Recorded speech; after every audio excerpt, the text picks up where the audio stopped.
ಎಲ್ರಿಗೂ ನಮಸ್ಕಾರ. ಹರ ಹರ ಮಹಾದೇವ್. ನಾನು ನಿಮ್ಮ ಮುಮ್ತಾಜ್ ಅಬ್ದುಲ್ ನೆಲ್ಲೆಡ್ಕ, ಪ್ರಯಾಗ್ರಾಜ್ ಮಹಾಕುಂಭ ಮೇಳದಿಂದ.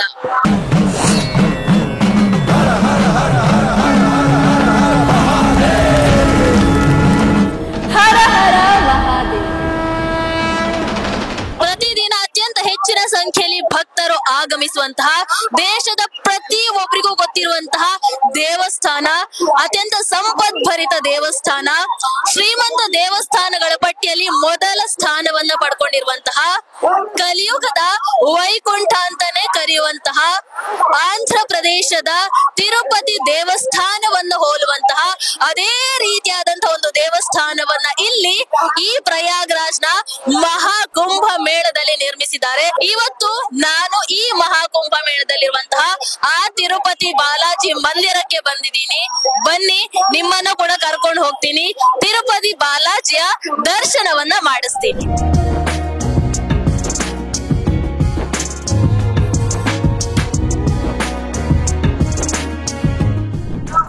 ಈಗ ನಿಮಗೆ ಕಾಣಿಸುವಂತದ್ದು ಇದು ಪ್ರವೇಶ ದ್ವಾರ.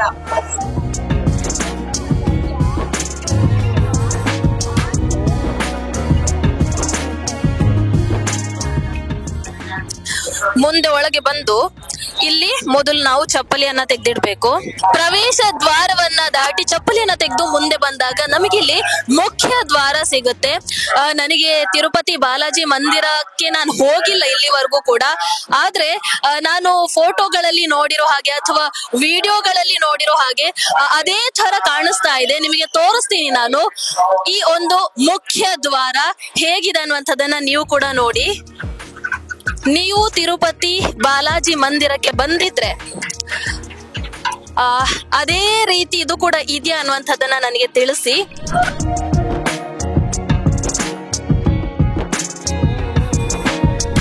ನಾವು ಪ್ರವೇಶ ದ್ವಾರವನ್ನ ದಾಟಿ ಮುಂದೆ ಬಂದಾಗ ನಮಗೆ ಇಲ್ಲಿ ಮುಖ್ಯ ದ್ವಾರ ಕಾಣಿಸುತ್ತೆ.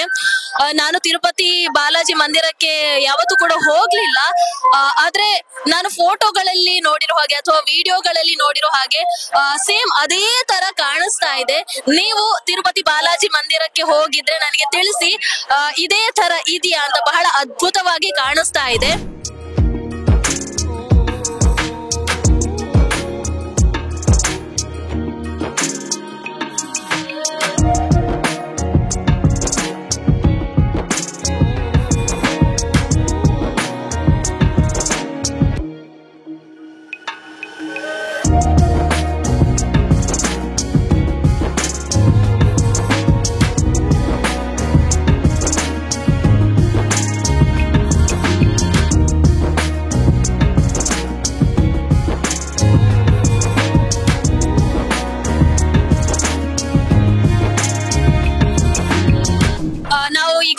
ದೇವಸ್ಥಾನದ ಒಳಗೆ ಬಂದಾಗ ಅದೇ ಸಮಯಕ್ಕೆ ಪಲ್ಲಕ್ಕಿ ಪೂಜೆ ಕೂಡ ನಡೀತಾ ಇತ್ತು.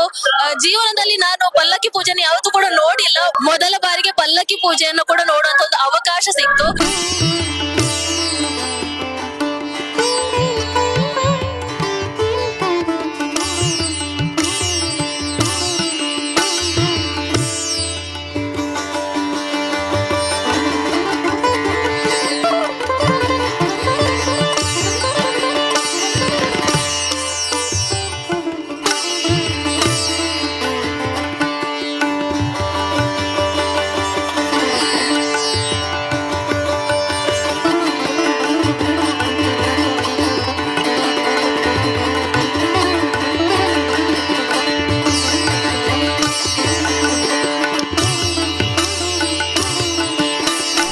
ಮಹಾಕುಂಭ ಮೇಳಕ್ಕೆ ಬಂದ ಮೇಲೆ ಇಂತಹ ಹಲವಾರು ಅವಕಾಶಗಳು ನನಗೆ ಸಿಕ್ಕಿದೆ. ಹೊಸ ಹೊಸ ಒಂದು ಅನುಭವಗಳಾಗಿರಬಹುದು, ಹೊಸ ಅವಕಾಶಗಳಾಗಿರಬಹುದು, ಈ ಮೂಲಕ ನನಗೆ ಸಿಕ್ಕಿದೆ. ನಿಜವಾಗ್ಲೂ ಅದಕ್ಕೆ ನಾನು ಟಿ ವಿಕ್ರಮಕ್ಕೆ ಧನ್ಯವಾದಗಳನ್ನ ಹೇಳ್ಬೇಕು, ಮಹೇಶ್ ಸರ್ಗೆ ಧನ್ಯವಾದಗಳನ್ನ ಹೇಳ್ಬೇಕು. ಈಗ ನಾವು ಅಲ್ಲಿ ದೇವಸ್ಥಾನದ ಒಳಗೆ ಬಂದ್ರೆ ನಮಗೆ ಅದೇ ತಿರುಪತಿ ದೇವಸ್ಥಾನವನ್ನ ನೋಡಿದ ಹಾಗೆ ಆಗುತ್ತೆ. ನಿಜವಾಗ್ಲೂ ಬಹಳ ಅದ್ಭುತವಾಗಿದೆ. ಈ ಒಂದು ತಿರುಪತಿ ಮಂದಿರವನ್ನ ಈ ಮಹಾಕುಂಭ ಮೇಳದಲ್ಲಿ ಈ ಪ್ರಯಾಗ್ರಾಜ್ ನಲ್ಲಿ ನಿರ್ಮಿಸಿರುವಂತಹ ಅವರ ಆ ಒಂದು ಪ್ರಯತ್ನಕ್ಕೆ ನಿಜವಾಗ್ಲೂ ಹ್ಯಾಟ್ಸ್ ಆಫ್ ಹೇಳಲೇಬೇಕು. ನಾನಂತೂ ಇಲ್ಲಿವರೆಗೂ ತಿರುಪತಿ ದೇವಸ್ಥಾನಕ್ಕೆ ಹೋಗ್ಲಿಲ್ಲ, ಆದ್ರೆ ಈ ಮೂಲಕ ಈ ಪ್ರಯಾಗ್ರಾಜ್ ನಲ್ಲಿ ತಿರುಪತಿ ದೇವಸ್ಥಾನವನ್ನ ನೋಡುವಂತಹ, ತಿರುಪತಿ ಬಾಲಾಜಿಯನ್ನ ನೋಡುವಂತಹ, ದರ್ಶನವನ್ನ ಮಾಡುವಂತಹ ಒಂದು ಅದ್ಭುತವಾದಂತಹ ಅವಕಾಶ ಈ ಮಹಾಕುಂಭ ಮೇಳದ ಮೂಲಕ, ಈ ಟಿವಿ ವಿಕ್ರಮದ ಮೂಲಕ ನನಗೆ ಸಿಕ್ತು ಅಂತಾನೆ ಹೇಳ್ಬಹುದು. ಇದರ ಒಳಗೆ ಬಂದ್ರೆ ನಿಮಗೆ 24 ಗಂಟೆಗಳ ಕಾಲ ಕೂಡ ಮಂತ್ರ ಘೋಷಗಳು ಕೇಳ್ತಾನೆ ಇರುತ್ತೆ. ಆ ದೇವಸ್ಥಾನದ ಆ ವಾತಾವರಣವನ್ನ, ಆ ಒಂದು ಭಕ್ತಿಯ ಲೋಕವನ್ನ, ಆ ಒಂದು ಆಧ್ಯಾತ್ಮಿಕ ಲೋಕವನ್ನ ಇಲ್ಲಿ ಸೃಷ್ಟಿಸುವಂತಹ ಪೂರ್ಣ ಪ್ರಯತ್ನವನ್ನ ಖಂಡಿತವಾಗ್ಲೂ ಮಾಡಿದ್ದಾರೆ. ಲೈಟಿಂಗ್ಸ್ ಎಲ್ಲ ಇದೆ, ಆದ್ರೆ ರಾತ್ರಿ ಹೊತ್ತು ಬಂದ್ರೆ ಇನ್ನೂ ಬಹಳ ಅದ್ಭುತವಾಗಿರುತ್ತೆ. ನೀವು ಸೆಕ್ಟರ್ 6ರಲ್ಲಿ ನಾಗವಾಸುಕಿ ದೇವಸ್ಥಾನವನ್ನ ನೋಡಿ, ಅಲ್ಲೇ ಇರುವಂತಹ ರುದ್ರಾಕ್ಷಿ ಮಣಿಗಳಿಂದ ಮಾಡಿರುವಂತಹ ಜ್ಯೋತಿರ್ಲಿಂಗವನ್ನ ನೋಡ್ಕೊಂಡು ಇನ್ನು ಒಂದ್ ಸ್ವಲ್ಪ ಮುಂದೆ ಹಾಗೆ ನಡ್ಕೊಂಡು ಬಂದ್ರೆ ಬಹಳ ಹತ್ತಿರದಲ್ಲೇ ಸೆಕ್ಟರ್ 7ರಲ್ಲಿ ನಿಮಗೆ ಈ ತಿರುಪತಿ ಬಾಲಾಜಿ ಮಂದಿರವನ್ನ ನೋಡಬಹುದು. ರಸ್ತೆ ಬದಿಯಲ್ಲೇ ಇದೆ, ಬಹಳ ಅವಕಾಶಗಳಿದೆ, ತುಂಬಾ ಕಷ್ಟ ಏನು ಇಲ್ಲ ಇಲ್ಲಿ ಬರೋದಕ್ಕೆ. ಹಾಗಾಗಿ ಈ ಮಹಾಕುಂಭ ಮೇಳಕ್ಕೆ ಬಂದ್ರೆ ದಯವಿಟ್ಟು ಈ ತಿರುಪತಿ ಮಂದಿರಕ್ಕೆ ಬರುವಂತಹ ಪ್ರಯತ್ನವನ್ನ ಮಾಡಿ. ಬಹಳ ಅದ್ಭುತವಾದಂತಹ ಪ್ರಯತ್ನ ಖಂಡಿತವಾಗ್ಲು. ನಾನು ನಿಮ್ಮನ್ನ ಪ್ರಯಾಗ್ರಾಜ್ ನಲ್ಲಿ ಮಹಾಕುಂಭ ಮೇಳದಲ್ಲಿ ರಾಮ ಮಂದಿರಕ್ಕೂ ಕರ್ಕೊಂಡು ಹೋಗಿದ್ದೆ. ಅವತ್ತು ಆ ರಾಮ ಮಂದಿರಕ್ಕೆ ಹೋದಾಗ ನಾನು ನಿಮಗೆ ಹೇಳಿದ್ದೆ ತಿರುಪತಿ ಬಾಲಾಜಿ ಮಂದಿರ ಕೂಡ ಇದೇ ರೀತಿ ಇದೆ, ಖಂಡಿತವಾಗ್ಲೂ ನಿಮಗೆ ತೋರಿಸುವಂತಹ ಪ್ರಯತ್ನವನ್ನ ಮಾಡ್ತೀನಿ ಅಂತ. ಹಾಗಾಗಿ ಇವತ್ತು ಈ ಒಂದು ತಿರುಪತಿ ಬಾಲಾಜಿ ಮಂದಿರಕ್ಕೆ ನಾನು ಬಂದಿದ್ದೀನಿ. ನೀವು ಆ ಒಂದು ಎಪಿಸೋಡ್ ನೋಡ್ಲಿಲ್ಲ ಅಂದ್ರೆ ದಯವಿಟ್ಟು ಒಂದು ಬಾರಿ ನೋಡಿ, ಬಹಳ ಅದ್ಭುತವಾಗಿದೆ. ರಾಮ ಮಂದಿರ ಕೂಡ ಅದೇ ರಾಮ ಮಂದಿರವನ್ನ ನೋಡ್ದ ಹಾಗೆ ನನಗೆ ಆಯ್ತು. ಇವತ್ತು ಈ ಒಂದು ತಿರುಪತಿ ಬಾಲಾಜಿ ಮಂದಿರಕ್ಕೆ ಬಂದಾಗ ಕೂಡ ನಾನೇನು ಫೋಟೋಗಳಲ್ಲಿ ನೋಡಿದ್ನೋ ಅಥವಾ ವಿಡಿಯೋಗಳಲ್ಲಿ ಏನು ನೋಡಿದ್ನೋ ಅದೇ ರೀತಿ ಕಾಣಿಸ್ತು, ಬಹಳ ಅದ್ಭುತವಾಗಿದೆ. ಹಾಗಾಗಿ ಒಂದು ಬಾರಿ ಇಲ್ಲಿಗೆ ಭೇಟಿ ನೀಡುವಂತಹ ಪ್ರಯತ್ನವನ್ನ ಮಾಡಿ ಅಂತ ನಾನು ಕೇಳ್ಕೊಳ್ತೀನಿ.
ಪಲ್ಲಕ್ಕಿ ಪೂಜೆಯನ್ನ ನೋಡಿದ್ವಿ. ಪಲ್ಲಕ್ಕಿ ಪೂಜೆ ಆದ್ಮೇಲೆ ಉಯ್ಯಾಲೆ ಸೇವೆ ಇರುತ್ತೆ. ಆ ಉಯ್ಯಾಲೆ ಸೇವೆಯಲ್ಲಿ ನಾವು ಕೂಡ ಪಾಲ್ಗೊಂಡ್ವಿ. ಬಹಳ ಅದ್ಭುತವಾಗಿರುತ್ತೆ. ದೇವರನ್ನ ತೊಟ್ಟಿಲಲ್ಲಿ ತೂಗಿ ಮಲಗಿಸುವಂತಹ ಆ ಒಂದು ಪ್ರಕ್ರಿಯೆ ಇದೆಯಲ್ಲ, ಅದು ಬಹಳ ಅದ್ಭುತವಾಗಿತ್ತು. ನಮಗೆ ಅದನ್ನ ಸ್ಕ್ರೀನ್ ಅಲ್ಲಿ ಹಾಕಿ ತೋರಿಸ್ತಾ ಇದ್ರ. ಸ್ಕ್ರೀನ್ ಅಲ್ಲಿ ಹಾಕಿ ತೋರಿಸಿದಾಗ ದೇವರು ನಿಜವಾಗ್ಲು ಅಂದ್ರೆ ಅವ್ರು ಮಲಗಿದ ಹಾಗೆ ಕಾಣಿಸ್ತಾ ಇದ್ರು. ಬಹಳ ಒಂದು ಅದ್ಭುತವಾದಂತಹ ಅನುಭವ ಅಂತಾನೆ ಹೇಳ್ತೀನಿ ನಾನು. ಆ ಹಾಡಾಗಿರ್ಬಹುದು ಅಥವಾ ಒಂದು ಸಂಪೂರ್ಣ ವಾತಾವರಣನೇ ಬೇರೆದೊಂದು ಲೋಕಕ್ಕೆ ಕೊಂಡೊಯ್ಯುತ್ತೆ. ನೀವು ಕೂಡ ಇದರಲ್ಲಿ ಪಾಲುದಾರರಾದ್ರಿ ಅಂತ ನಾನು ಭಾವಿಸ್ತೀನಿ. ಇನ್ನು ನಿಮಗೆಲ್ಲರಿಗೂ ಗೊತ್ತಿರೋ ಹಾಗೆ ಆಂಧ್ರ ಪ್ರದೇಶದಲ್ಲಿರುವಂತಹ ತಿರುಪತಿ ಬಾಲಾಜಿ ಮಂದಿರದಲ್ಲಿರುವಂತಹ ಆ ದೇವರನ್ನ ಭಕ್ತಾದಿಗಳು ಯಾವತ್ತೂ ಕೂಡ ಮಾನವ ನಿರ್ಮಿತ ಮೂರ್ತಿ ಅಂತ ಯಾವತ್ತೂ ಕೂಡ ಅನ್ಕೊಂಡಿಲ್ಲ. ದೇವರು ಸ್ವತಃ ಅಲ್ಲಿ ಬಂದು ನೆಲೆಸಿದ್ದಾರೆ ಅಂತ ಎಲ್ಲಾ ಭಕ್ತಾದಿಗಳು ಕೂಡ ನಂಬುತ್ತಾರೆ. ಅದು ಭಕ್ತಾದಿಗಳ ಒಂದು ಅಚಲ ನಂಬಿಕೆ. ಅಂತ ಆಂಧ್ರ ಪ್ರದೇಶದ ತಿರುಪತಿ ಬಾಲಾಜಿ ಮಂದಿರವನ್ನ ಇವತ್ತು ಈ ಮಹಾಕುಂಭ ಮೇಳದಲ್ಲಿ ಇಲ್ಲಿಗೆ ಬರುವಂತಹ ಭಕ್ತಾದಿಗಳಿಗೆ ಕಟ್ಟಿಕೊಡುವಂತಹ ಒಂದು ಅದ್ಭುತವಾದಂತಹ ಪ್ರಯತ್ನವನ್ನ ಖಂಡಿತವಾಗ್ಲೂ ಮಾಡಿದ್ದಾರೆ. ಆ ಮೂಲಕ ನನಗೂ ಕೂಡ ಈ ಮಹಾಕುಂಭ ಮೇಳದಲ್ಲಿ ತಿರುಪತಿ ಬಾಲಾಜಿ ಮಂದಿರವನ್ನ ನೋಡುವಂತಹ, ತಿರುಪತಿ ಬಾಲಾಜಿಯ ದರ್ಶನವನ್ನ ಮಾಡುವಂತಹ ಒಂದು ಅವಕಾಶ ಸಿಕ್ತು ಅಂತ ಹೇಳ್ತೀನಿ. ಟಿವಿ ವಿಕ್ರಮ, ದೇಶ ನಿಮ್ಮ ಕೈಯಲ್ಲಿ. ಈ ಕಾರ್ಯಕ್ರಮ ನಿಮಗೆ ಇಷ್ಟ ಆಗಿದ್ದಲ್ಲಿ ಲೈಕ್, ಶೇರ್ ಹಾಗೂ ಕಮೆಂಟ್ ಮಾಡಿ. ಟಿವಿ ವಿಕ್ರಮದ ಕಾರ್ಯಕ್ರಮಗಳನ್ನು ನಿರಂತರವಾಗಿ ವೀಕ್ಷಿಸಲು ಸಬ್ಸ್ಕ್ರೈಬ್ ಮಾಡಿ, ಬೆಲ್ ಐಕನ್ ಒತ್ತಿ.